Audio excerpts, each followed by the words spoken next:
Hello everyone, welcome back to this channel. आज हम लोग पढ़ेंगे chapter 5 of social science, kingdoms, kings and an early republic. Election day, चुनाव का दिन। Shankaran woke up to see his grand parents all ready to go and vote. Shankaran उठता है और वो ये देखता है कि उसके ग्रैंड पेरेंट्स तैयार होकर वोट डालने के लिए चले गए हैं।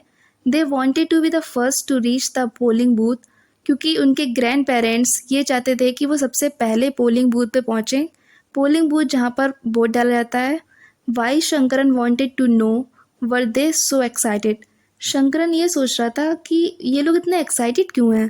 Somewhat impatiently his grand father explain, we can choose our own rulers today. तो उसके ग्रैंड फादर उससे कहते हैं कि आज वो अपना रूलर खुद से चुन सकते हैं।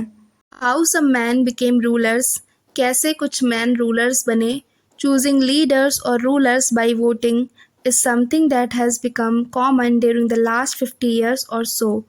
पिछले 50 साल से ये चीज़ काफ़ी कॉमन हो चुकी है कि हम अपने लीडर्स और रूलर्स को चुन सकते हैं by voting. How did man become rulers in the past, लेकिन पास्ट में मैन कैसे रूलर्स बने।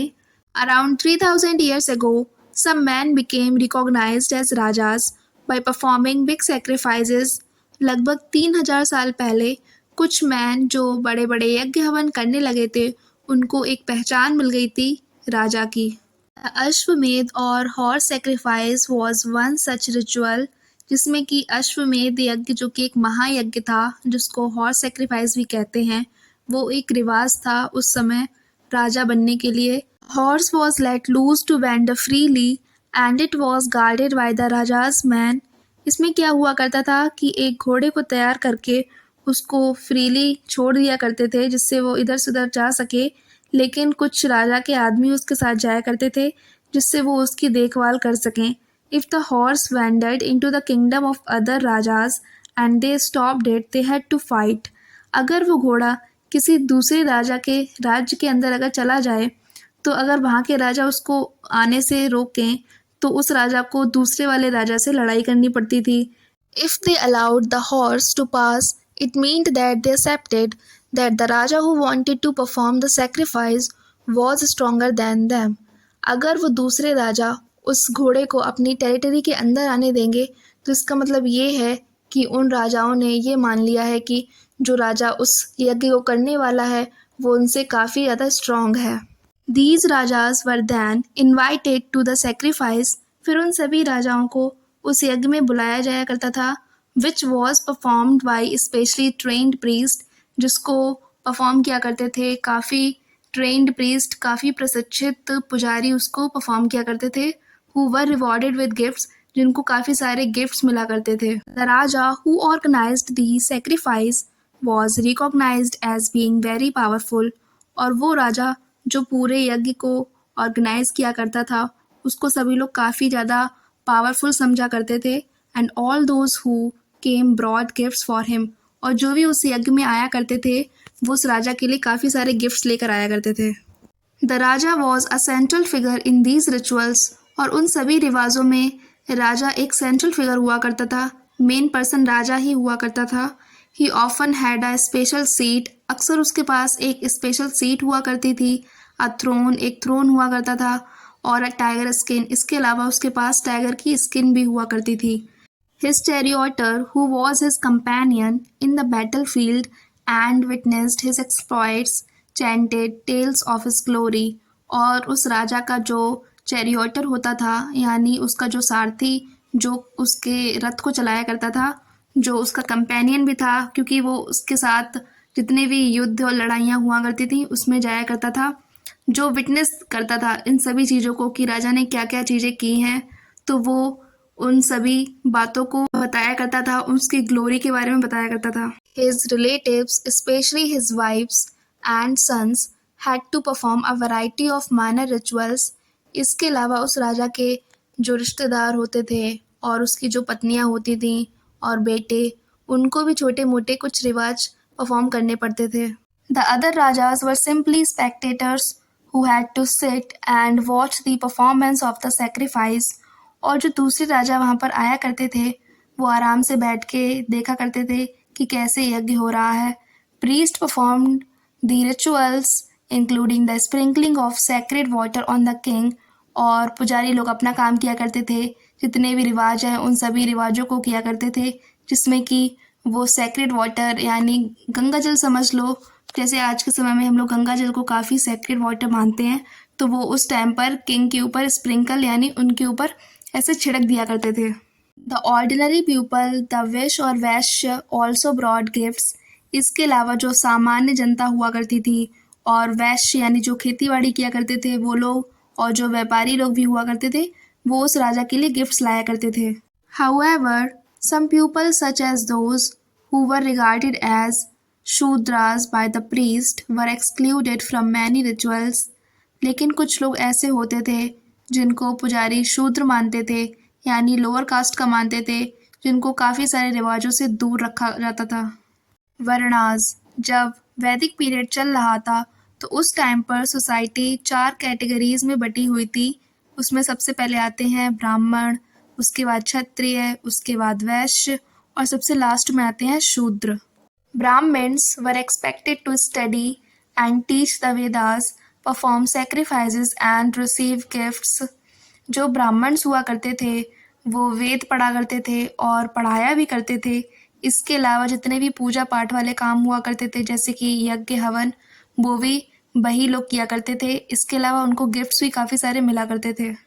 Kshatriyas were expected to fight battles and protect people, और जो लोग क्षत्रिय हुआ करते थे वो युद्ध लड़ा करते थे और आम जनता को बचाया करते थे, उनको प्रोटेक्ट किया करते थे। Vaishyas were expected to be farmers, herders and traders, और जो वैश्य हुआ करते थे वो खेती बाड़ी किया करते थे, वो फार्मर्स यानी किसान हुआ करते थे, हर्डर्स यानी पशुपालक एंड ट्रेडर्स व्यापारी हुआ करते थे। The Shudras were expected to serve the other 3 groups, और जो शूद्र हुआ करते थे वो ऊपर के तीनों ग्रुप को काम में मदद किया करते थे। अर्ली वैदिक पीरियड, और जिसे ऋग्वैदिक पीरियड भी कहते हैं, उस टाइम पर जो वर्ण थे वो ऑक्यूपेशन बेस्ड थे, यानी जो जैसा काम करेगा उसी हिसाब से उसको ग्रुप में रखा जाएगा। जैसे कि जो वेद पढ़ रहा है तो वो ब्राह्मण्स कहलाएगा, और जो खेतीबाड़ी कर रहा है तो वो वैश्य कहलाएगा।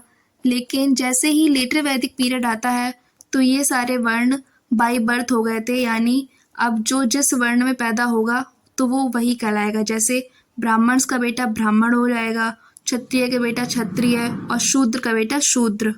जनपथ्स, the rajas who performed these big sacrifices were now recognised as being rajas of janapadas rather than जन्स।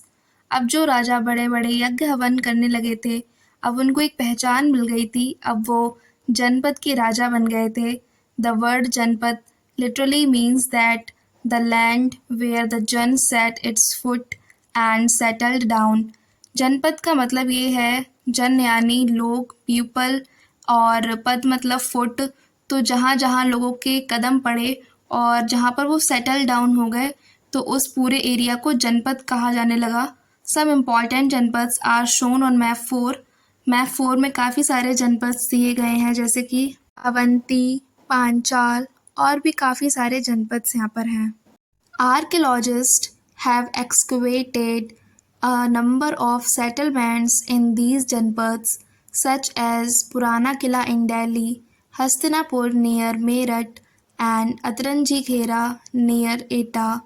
आर्कियोलॉजिस्ट ने यहाँ पर एक्सकवेशन किया, यहाँ पर खुदाई करके देखी है इन जनपदों में, और उनको काफ़ी सारे सेटलमेंट्स मिले जैसे कि पुराना किला दिल्ली में, हस्तिनापुर मेरठ के पास मिला, और अतरंजी खेरा एटा जो कि एक डिस्ट्रिक्ट है उत्तर प्रदेश में, वहाँ पर इनको ये सारे सेटलमेंट्स मिले।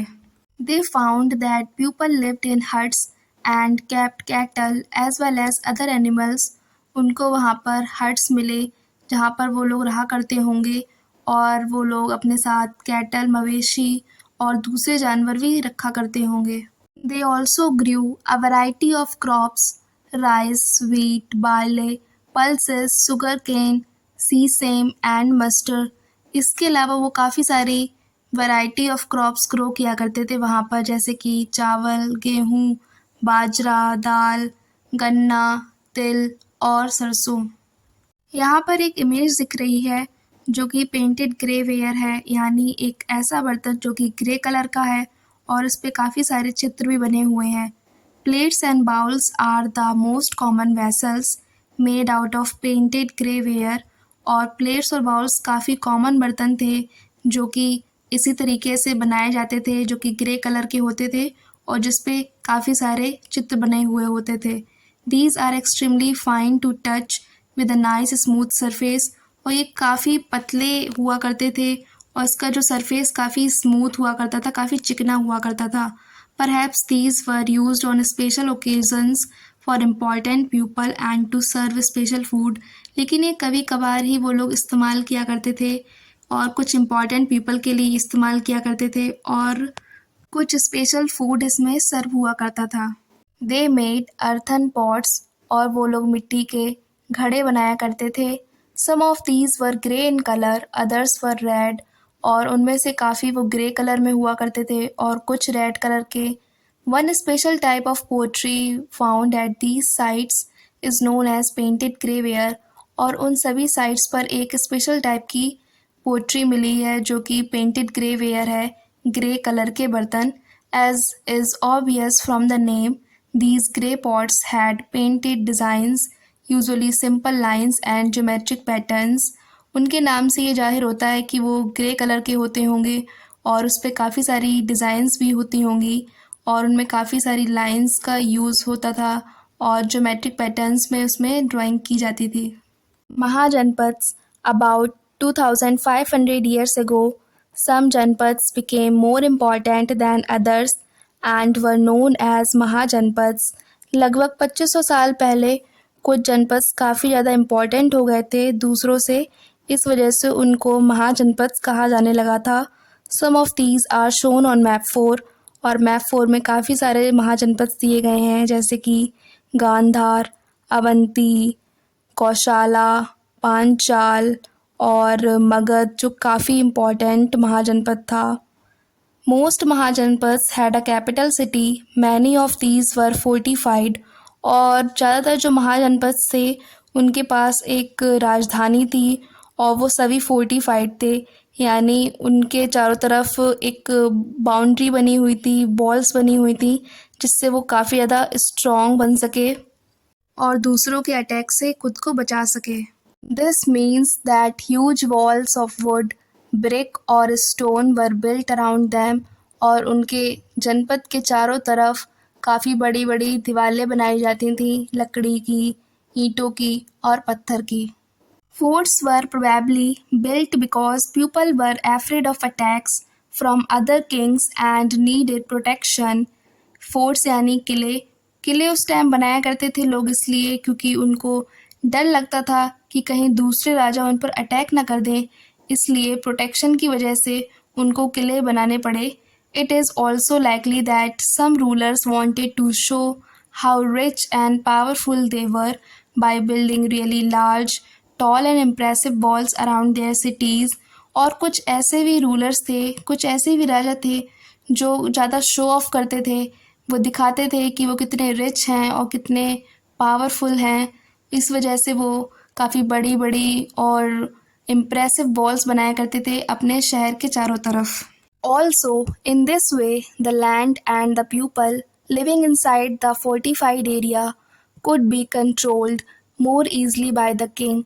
और इसका एक और फ़ायदा ये था कि वहाँ की जो ज़मीन और लोग जो फोर्टिफाइड एरिया के अंदर रहा करते थे, वहाँ पर राजा उनको काफ़ी ईजिली कंट्रोल कर सकता था। Building such huge walls required a great deal of planning. इन सभी बड़ी दीवारों को बनाने के लिए एक काफ़ी अच्छी प्लानिंग की ज़रूरत पड़ी होगी। Thousands if not lakhs of bricks और stones had to be prepared. और काफ़ी हज़ार और लाखों ईंटों को प्रिपेयर किया गया होगा। This in turn meant enormous labour provided possibly by thousands of man, women and children. इसका मतलब ये है कि काफ़ी सारे लेबर की ज़रूरत पड़ी होगी, काफ़ी सारे मैन, वुमेन और चिल्ड्रन ने इसमें काम किया होगा। And resources had to be found for all of this. और काफ़ी सारे रिसोर्सेज की ज़रूरत पड़ी होगी, इसलिए काफ़ी सारी चीज़ों को ढूंढा गया होगा। The fortification wall at Kaushambi. यहाँ पर एक इमेज दिखाई दे रही है जिसमें काफ़ी बड़ी सी दीवार दिखाई दे रही है जो कि एक पिक्चर है। This is a picture of remains of a wall made of brick found near present day Allahabad Uttar Pradesh, जो कि एक दीवार की रिमेन्स है जो बनी हुई थी ईंटों से, जो प्रेजेंट डे इलाहाबाद के पास में है, कौशाम्बी शहर। वहाँ पर A part of it was probably built about 2500 years ago. इसका कुछ पार्ट लगभग 2500 साल पहले बनाया गया था। The new rajas now began maintaining armies. अब जो नए राजा बन रहे थे वो अपनी एक आर्मी को मेंटेन किया करते थे। Soldiers were paid regular salaries and maintained by the king throughout the year. और वहाँ के जो सोल्जर्स हुआ करते थे उनको एक रेगुलर सैलरी मिला करती थी और उनको मेंटेन करते थे वहाँ के राजा पूरी साल। Some payments were probably made using punch marked coins, और कुछ पेमेंट्स वो पंच मार्क्ड कॉइन से भी किया करते थे। आज की वीडियो यहीं पर एंड करते हैं, आगे का पार्ट नेक्स्ट लेक्चर में कंटिन्यू करेंगे। Thanks for watching.